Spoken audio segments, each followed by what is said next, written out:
Okay, 5.3, adding, subtracting, multiplying polynomials. Adding and subtracting are going to be pretty straightforward.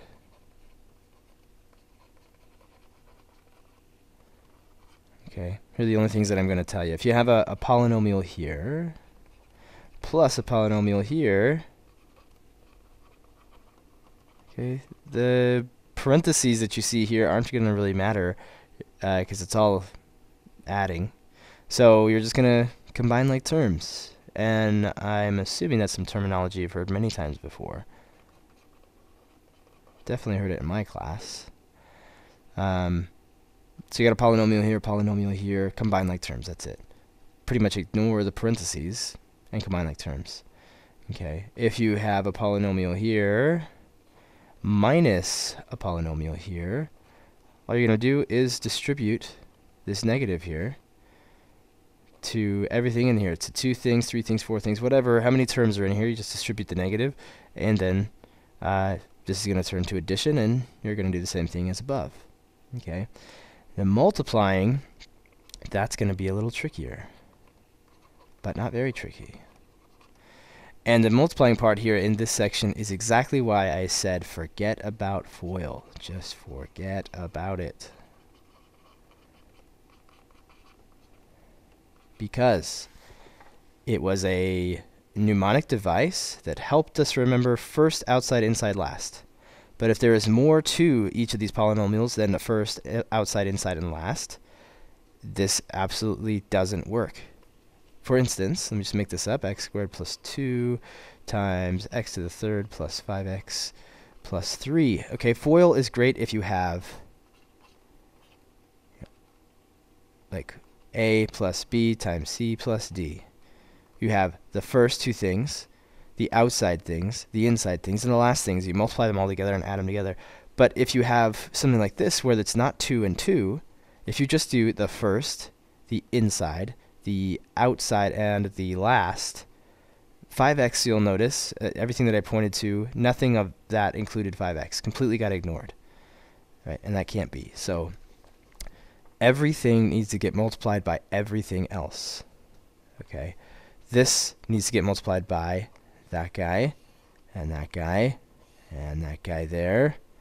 Okay? So that, we're just distributing everything. Whenever you have something times a parentheses, inside the parentheses we have a sum, we distribute. And that's what we need to do. Distribute this to everything in here, distribute this thing to here to everything in here. So we're going to distribute the 2 to every term in this other set of parentheses. You could go the other way as well if you want. It doesn't matter. Just as long as everything gets multiplied by everything. Every possible pairing happens. Okay?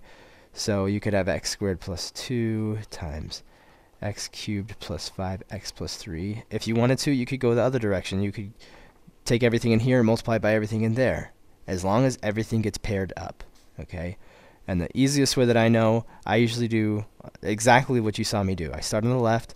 I just keep going left to right, left to right, left to right. I start on the left parentheses, start with the left term, and start multiplying through the other one from left to right. You could start over here. You could do x to the third, doesn't matter what order.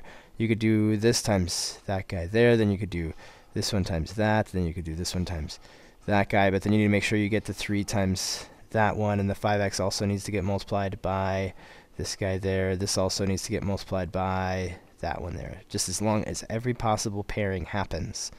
And then you collect like terms afterwards. That's the important thing. I'm already here, we're already talking about it. We'll go ahead and distribute. So the first thing, I'll just retrace over my steps here. X squared times x to the third, that's x to the fifth. X squared next times 5x, 5x to the third.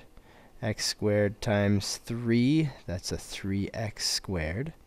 And now x squared has been distributed to every single term in the other parentheses, so every pairing with x squared has been done. So next we move on to 2. 2 times x to the third, 2x to the third. 2 times 5x, that's 10x. 2 times 3, that's 6. And now we just collect like terms. Now we're back up to adding and subtracting polynomials. So x to the fifth, that's the biggest power of x. We like to write it in standard form, you know, highest power of x to the least. Next one would be x to the third. We've got 5x to the third and 2x to the third, so 7x to the third. Next, the highest power after that is squared, so 3x squared. Then we have a 10x, and then we have 6. Okay. So, just a quick intro. Adding and subtracting, I don't think you're going to have a big problem with it. You've actually been doing it for a little while, collecting like terms.